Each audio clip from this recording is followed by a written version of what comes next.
been fading some people on stream, bro, and it's been automatic. Like, if you come in and start chirping somebody or, like, hyping up your record, it's automatic. Whatever's about to come out of your mouth. I'm 6-1 in my last 7, and this one is my favorite. You're literally losing that bet 1,000 times. Just lost. And, like, we got this guy, dude. This guy manages a whole spread. I could tell you what bet you gave out on the Surgical stream on September 8th of last year. That's sick. Like, unbelievable data tracking on the Surgical stream, which makes it easy for me to know, like, who's giving me shit plays, who's getting hot.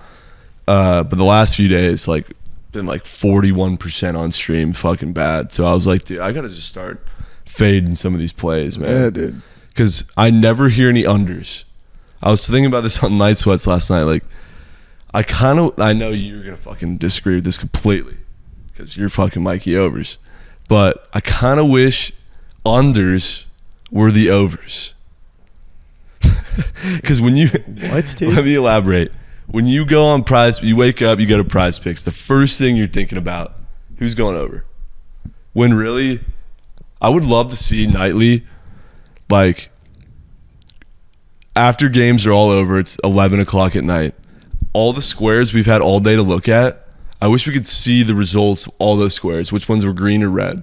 I promise you, the board would be filled with red, meaning guys going under.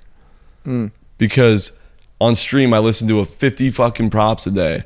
People selling me on this guy to go over, this guy to go over. It's like, are we just expecting fucking every athlete to do their job today and do it well enough to go over their average? Like, no, dude.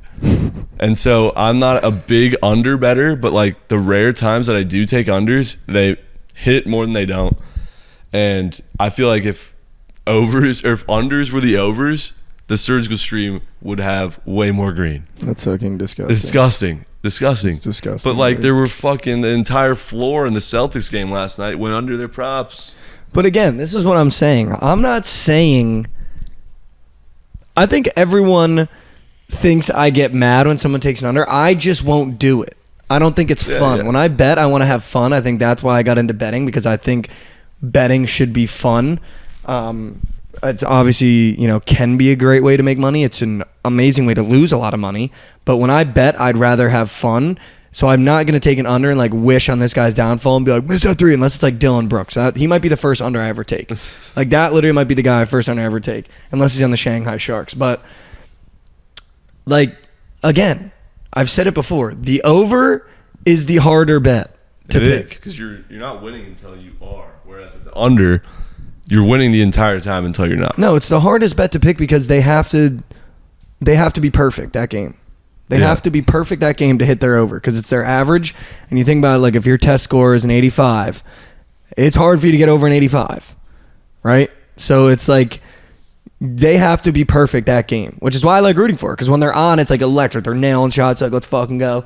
No doubt it's electric, but is it making you coin? I mean, for me, yeah, because I've never taken an under. But like, I saw an interview with Kobe Bryant, and they were like, what is, rest in peace, what is the least amount of sleep you've played a game on?